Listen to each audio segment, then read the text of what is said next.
Thank you so much for signing up for our Social Media for Success workshop. This is in a series of workshops that we've been hosting all fall, and we'll continue again into the spring semester through BC's IntEnt Club. So today we have Hnatiw. He's the manager of customer success at for Americas at Hootsuite. He's based in Vancouver, Canada. And I met Nick through my husband's job. And so I've known him for a few years now and watched him rise through the ranks at Hootsuite.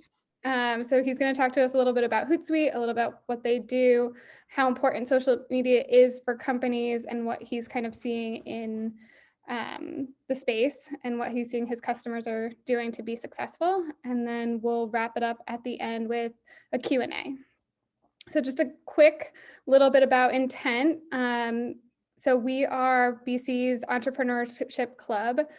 We started in 2017, founded by Ed here. We're over 500 members strong, and we're open to all students at Boston College throughout all 8 schools. Our mission is to develop, train, and support and inspire entrepreneurial and leaders grounded by Jesuit principles and dedicated to act ethically and altruistically in the world.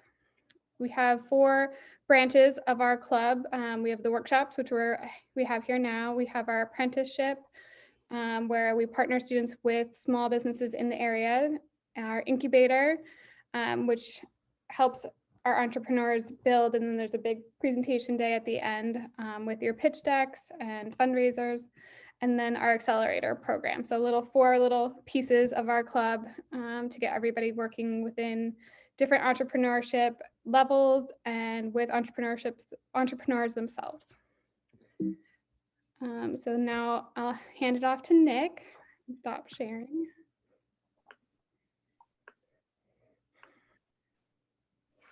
Perfect. Thanks, Katie. And just as a quick tech check, can everybody see my screen? Awesome. So really appreciate you having me today. Excited to run through presentation sort of called Social Media for Success, but the summary of it would be sort of my lens into working with a lot of different customers at various stages of their social journey. And been fortunate enough through my role at Hootsuite over the past almost 6 years to work in various customer segments. So when I first started, my title was Customer Success Associate, basically a junior customer success manager with 140 customers, and most of whom spend sort of $6,000 to $15,000 a year with our company, and smaller businesses looking to to get going on social, or maybe just don't have like that huge of a presence. And through the years have worked with much bigger, sort of more regimented and regulated kind of businesses who, many of whom spend well over 6 figures per year just on their social media management software. Nothing to speak of, the ads that they buy, their salary budget for the folks who run this team, et cetera. So just to get started, the one caveat I want to call out here is that I'm not a social marketer. I have never, executed social media campaigns myself. The purpose of my presentation today is not to tell you, these 3 weird tricks to gain Instagram followers. That'd be pretty cool if I could, but that's not really what I bring to the table. However, I do talk to a lot of social marketers. I don't even have an estimate of how many conversations I've had with people, in B2B tech, financial services, healthcare, B2C brands, governments, all types of different businesses throughout my career working in the social media software as a service space. And there are common trends that the people who are doing it really well seem to follow, and then there are also some trends that people seem to do poorly.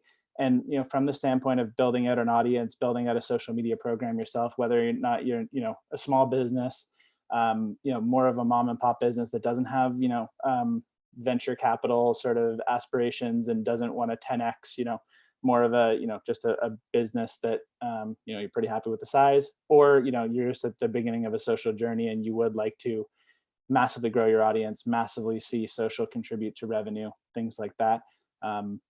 Hopefully there's some nuggets in here that will be helpful for you. This one, I just have to get this off my chest at the start of the presentation. This one you'll see as a cliche in the media, and you'll see jokes about it on Twitter or Instagram, wherever you find your favorite memes. You'll see someone screw up on social, and there'll be just an avalanche of responses going, "Oh, some intern is getting fired for this one," and it makes me laugh just because like the social has not been the domain of the intern for years, like literally almost 10 years, I would say.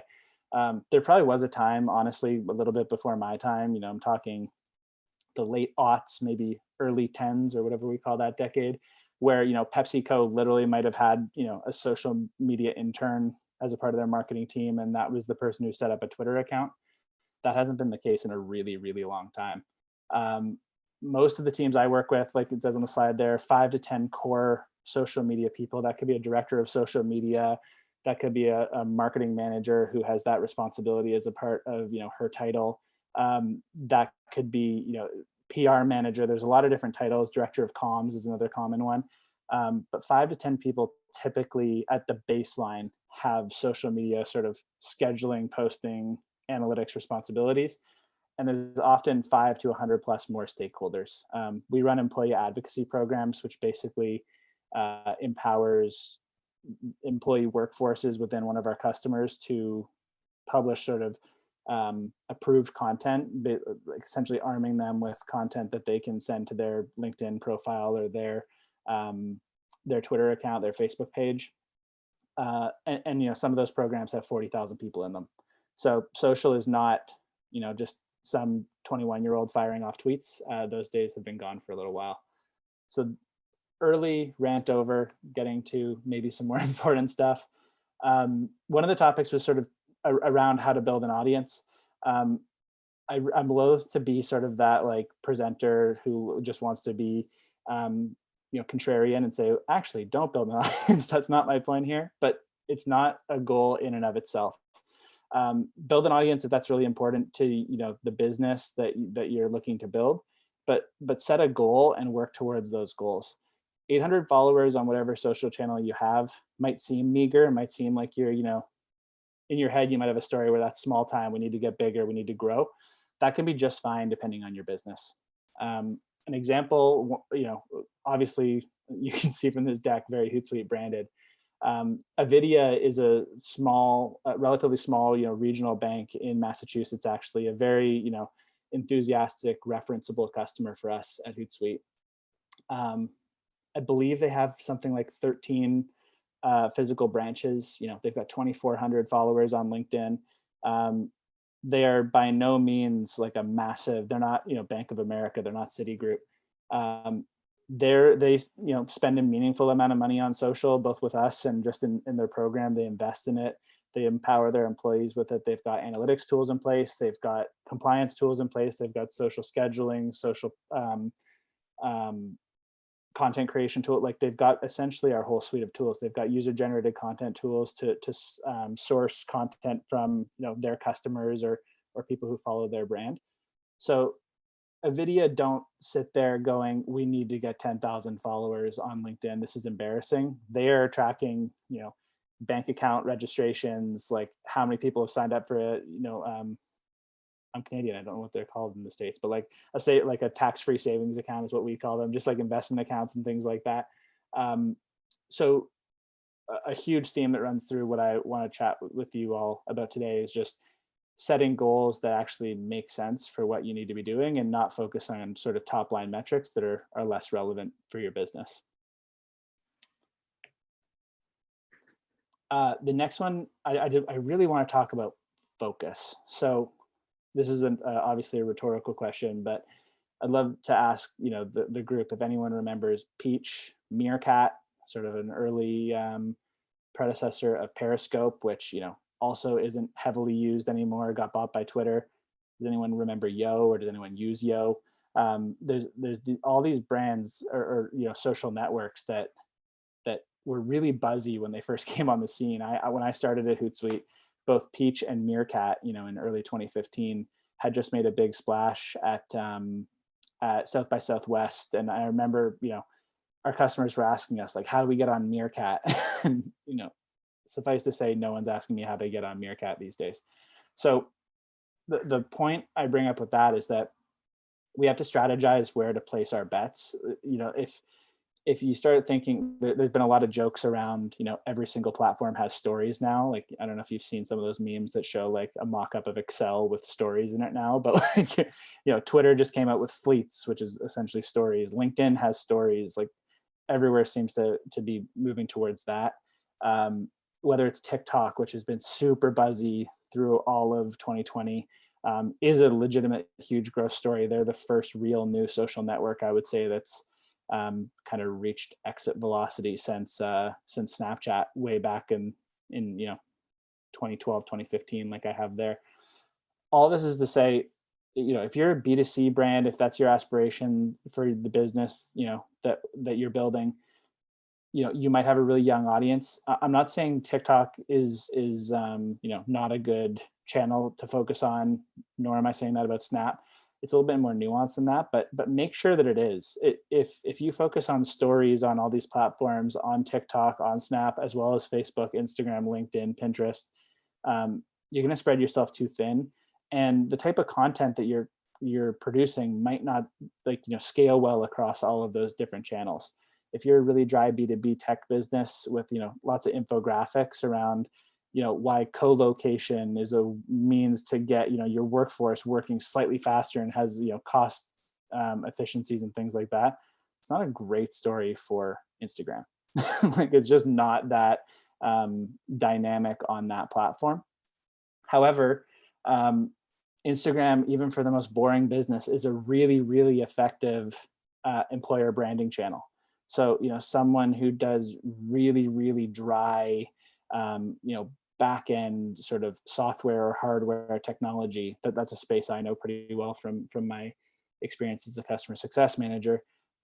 You don't want to be posting things about co-location and really, really dry topics like that, but you can show that it's a great place to work, that you have a happy and diverse workforce, that your office is sweet, that there are benefits, that all these different kinds of things. You can spotlight employees who are doing really cool things in the community. You can highlight the lady on your finance team who just ran an Ironman and had a top 20 time in the country and did $100,000 worth of fundraising along with it. It really is important to not just have one social strategy, but to have a strategy for each network. And you don't need to play in every single spot. You can kind of squat on the handles to make sure that no one posts things as you, but it doesn't need to be an all-out assault across every channel. I've had this survey up. This is a little plug to our social trends survey, which is a free resource that we have. It's actually really, really interesting. So if you want to go check it out, I'd recommend that from the Hootsuite website, hootsuite.com. But for almost 10,000 respondents, the question was asked, do you plan on increasing your investment next year? And the crazy part with this is that Facebook, and also they own Instagram and WhatsApp, probably takes up about 90% of the ad dollars in the social space. They're super, super dominant already. And 46% of respondents said not only are they, holding steady, they want to increase that next year. When you include that with Instagram as well, like Facebook is, in very, very good shape.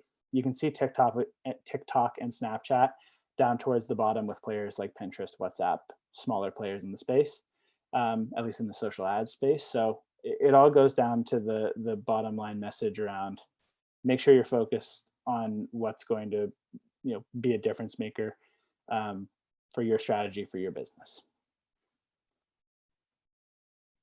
And related to that, there's a reason that probably half of this call, I have this argument all the time, thinks that Facebook and Instagram are listening to us through our phone, and that's how we get these hyper targeted ads that there's no way they could possibly know that. I've never Googled that before.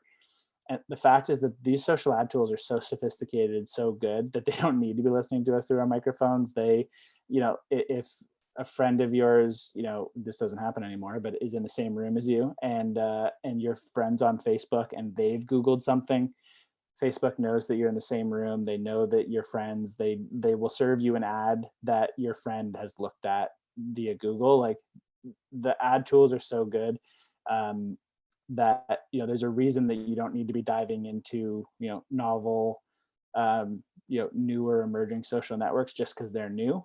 You need to make sure that they fit your strategy. And then I also, around measurement, that was a topic, sort of headline coming into this session, and sort of tips around measurement and analytics, to build and maintain your audience. I'm talking a lot about what matters and focusing on that. This is a real, quote from a meeting that I had in person with the director of social media at a company whose name I cannot say. And the point here is that they know that they're contributing to the bottom line, and they were having a really, really hard time measuring, the impact that they were having. Here's a quick example just to sort of make it real. And again, I index pretty heavily on the B2B tech. That's where my focus was when I was a CSM. So if you are, let's say, a manager on the social marketing team within a large brand, if you are able to generate content that in, let's pick a quarter, 3 months as a pretty relevant time frame, if you're able to generate 4,000 page visits to your webinar, white paper, case study, what have you, whatever piece of content it is, if those visits turn into those leads, so we're going to say that 5% turn into real leads. If you turn 10% of leads into opportunities, so as we go down the funnel, we've got 20 opportunities, and our sales team has a 30% win rate, which is pretty typical in sort of enterprise or at least mid-market SaaS. 6 close won opportunities. If that's your average contract value there of $50,000 per customer, a social marketing team can very easily at least have implied return on investment of $300,000 in a quarter. If someone in my position, I'm not a salesperson, but I am in customer success, my job is to show ROI of continuing programs. If someone spent $105,000 on a social marketing platform like Hootsuite, they did it once, and my job through them seeing value is to get them to continue investing with us. It's an annual contract. They need to buy in year 2, they need to buy in year 3. We're always, in somewhat of a sales mode to show them the need to continue investing with us. If they're spending $100,000 a year with us, but we're showing that we're helping their strategy that drives $1.2 million in new sales, pretty easy ROI story there. And so my last slides here, before we move to some Q&A, just want to go through some example metrics, because I'm talking about what matters. I just want to kind of give some idea or examples, of what does matter or what can matter.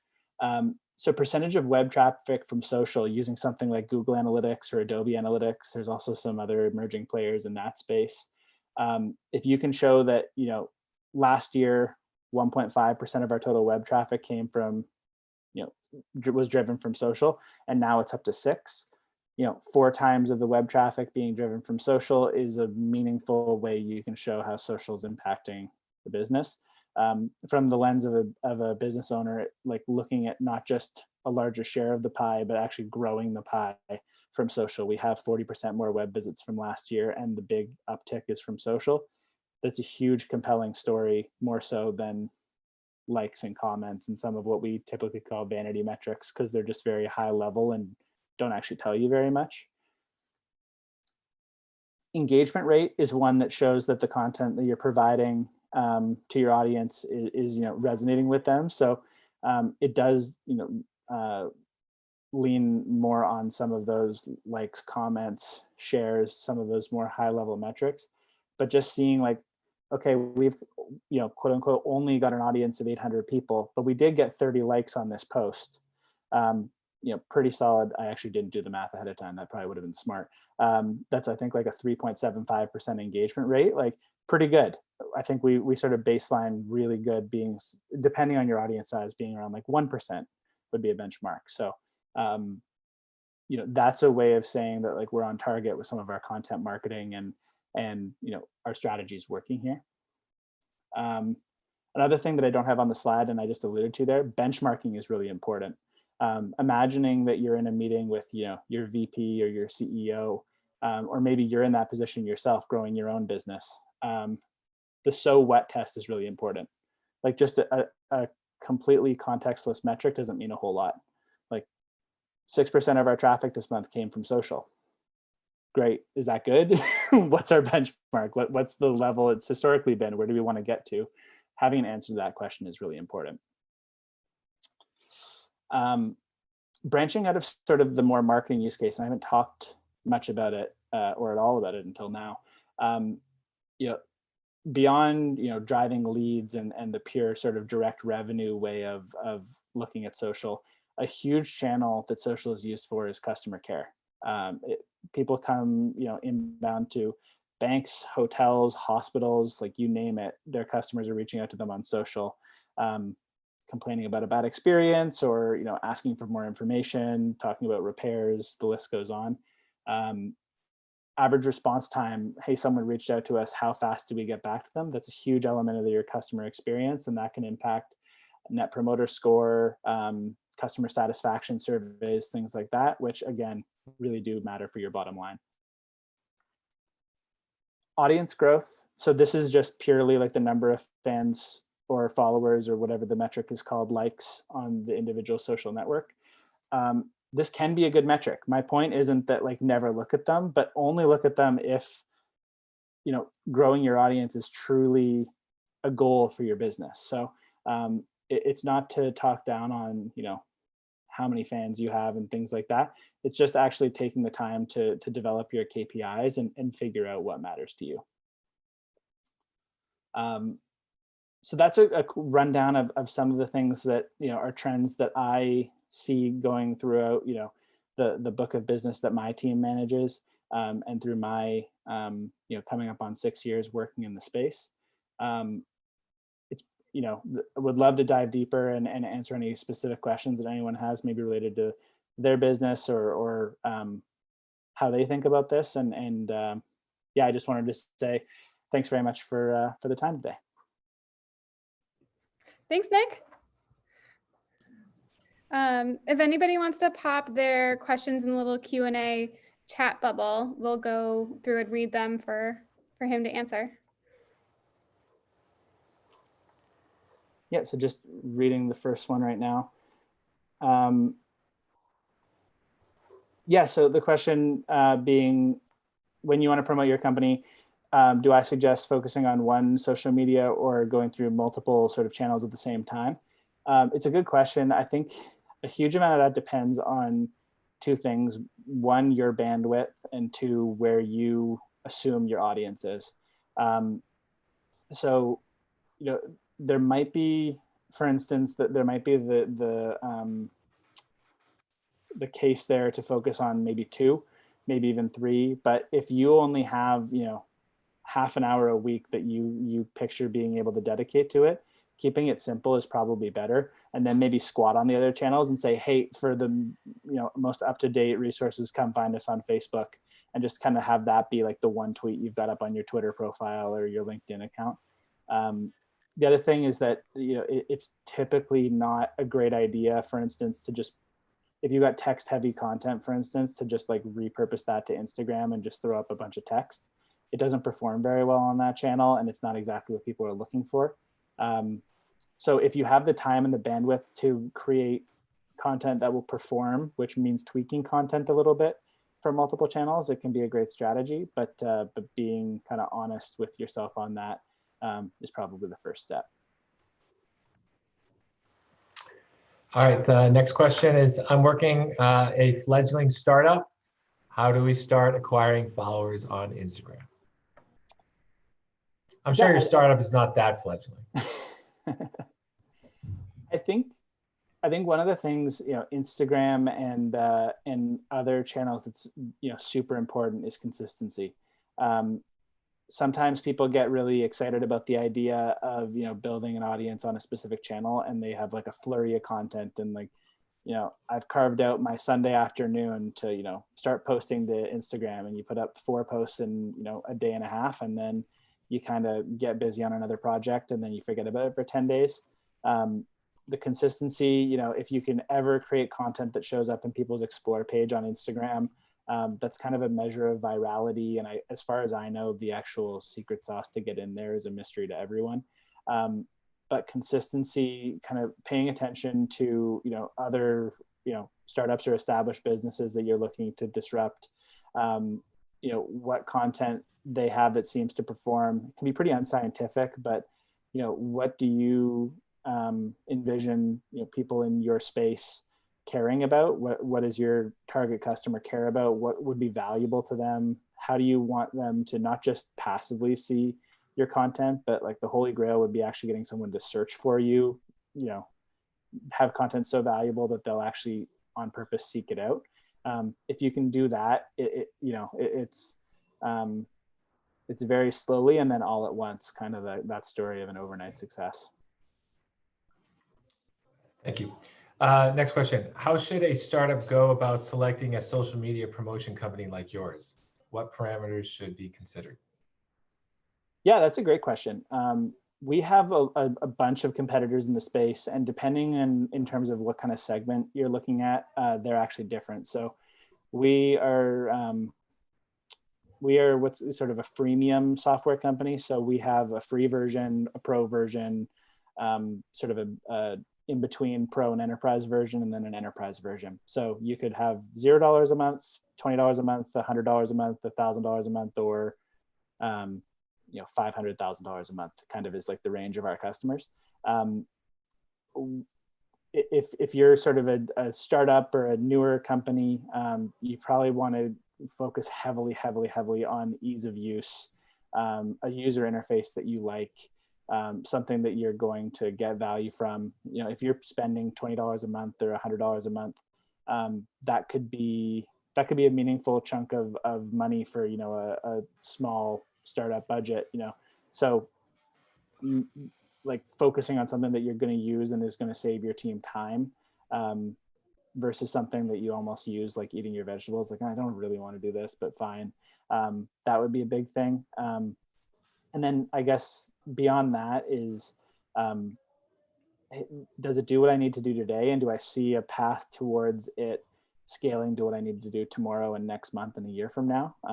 That might not be super clear to you, but if it's a, there's platforms like Later, which essentially, not literally, but essentially just do Instagram.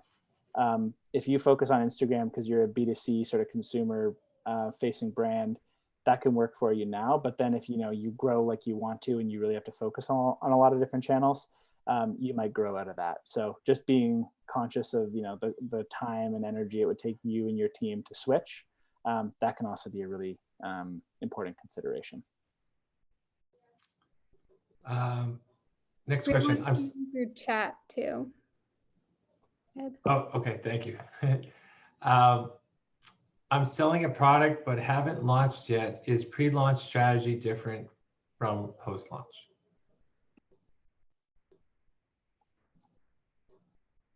I would think, I'm trying to think if I've worked with too many customers who have sort of been pre-launch. I've definitely worked with customers who have launched new service offerings, but I don't think I've ever worked with a pre-product company, like almost someone in like stealth or something like that in startup speak.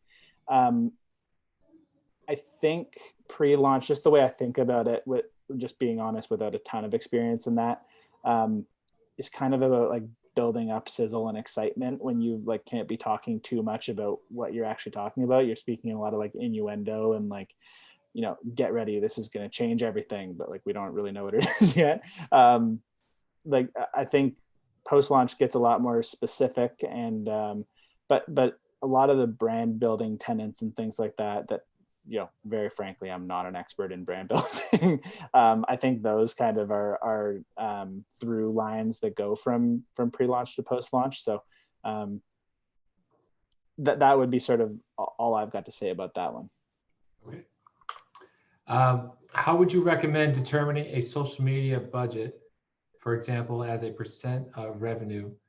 What if you don't have revenue yet? And then there's a follow-up question, but I'm not going to barrage you with that yet.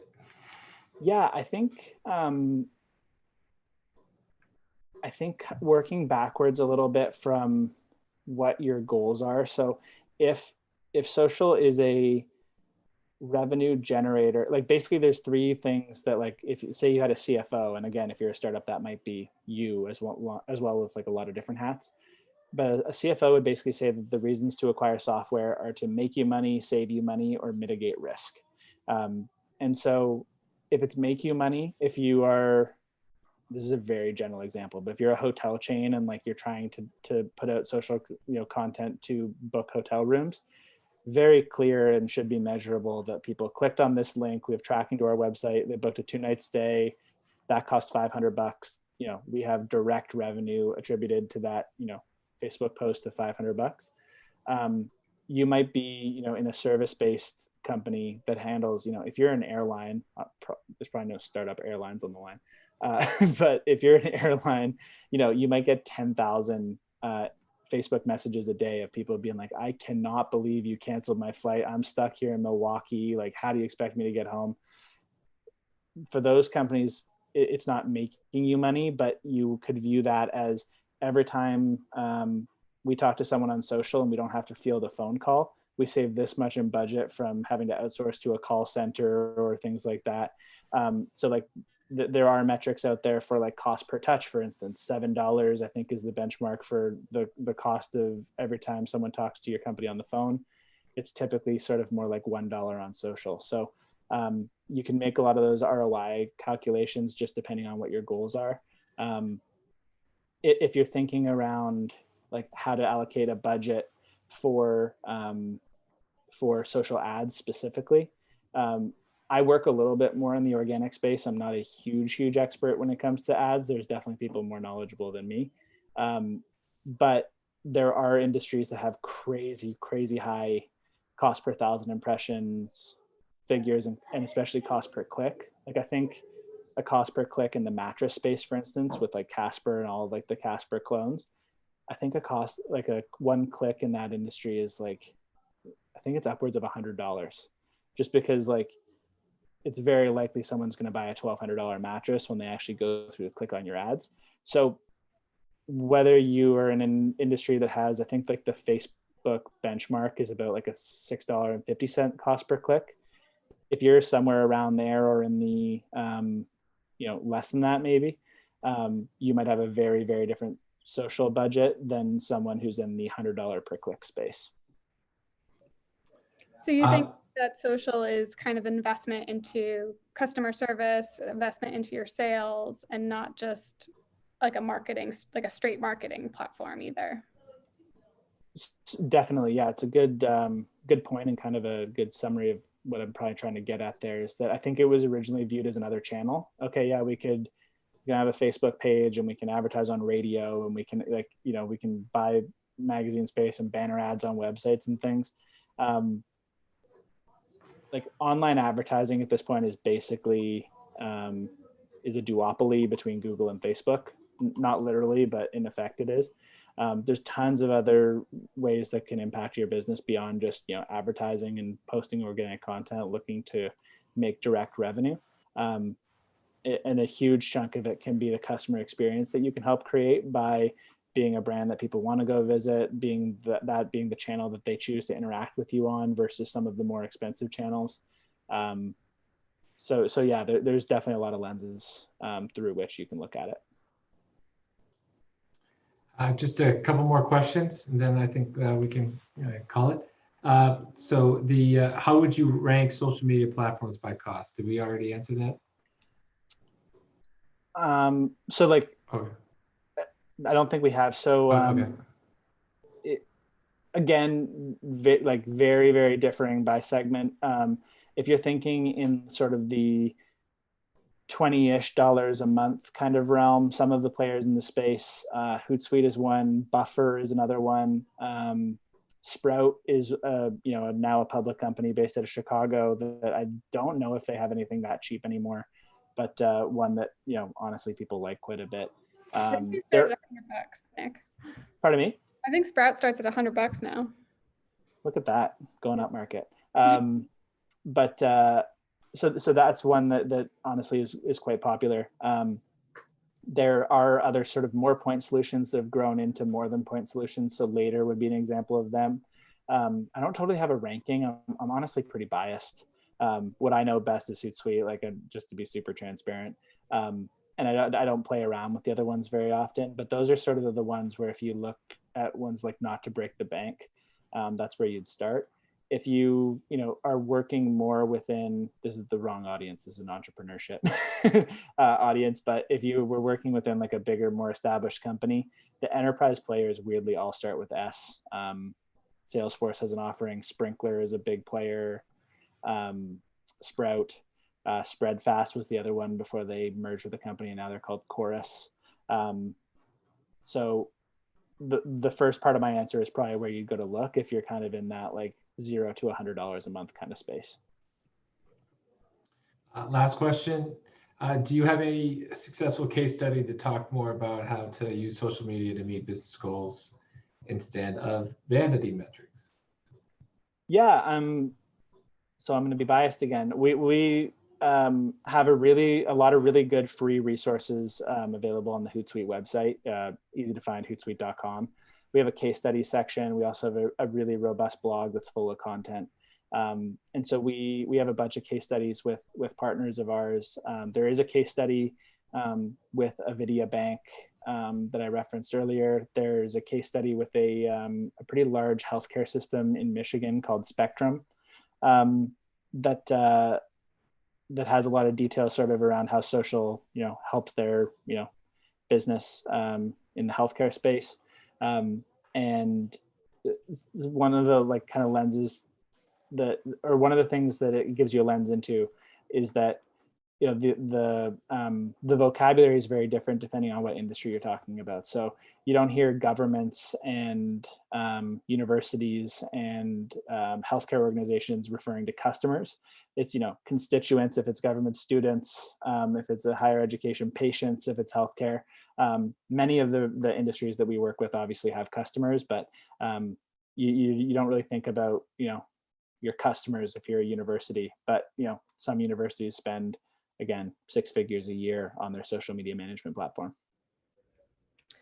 Nick, can you tell us a little bit about the analytics portion of Hootsuite, like what they kind of tell you based on how much planning you do or, the posts that you do?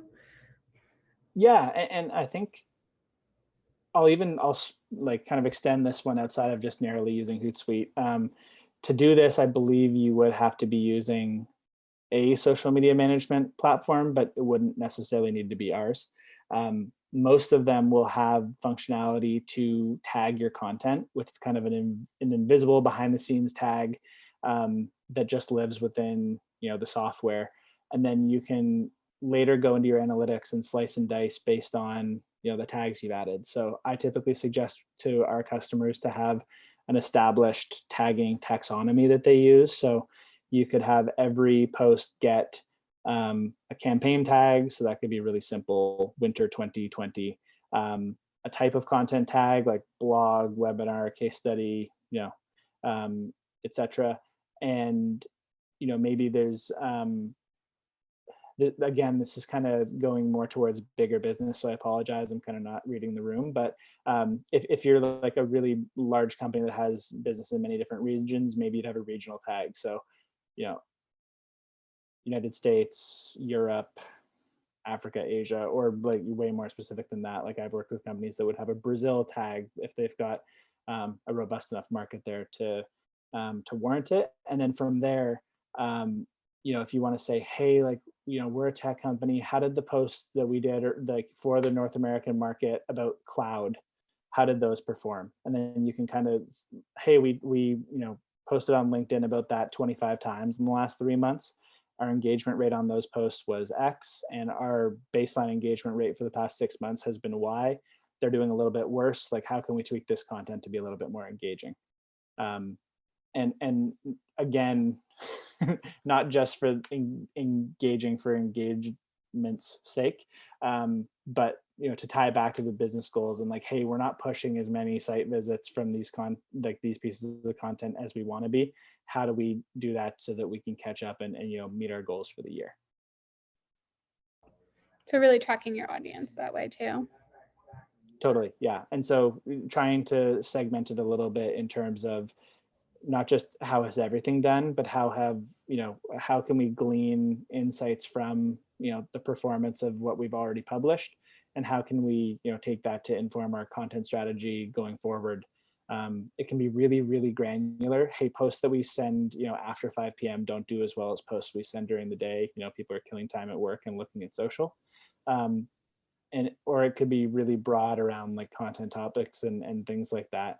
But yeah, definitely measuring your efforts and coming up with hypotheses around why things work, why things don't, and testing is definitely a best practice.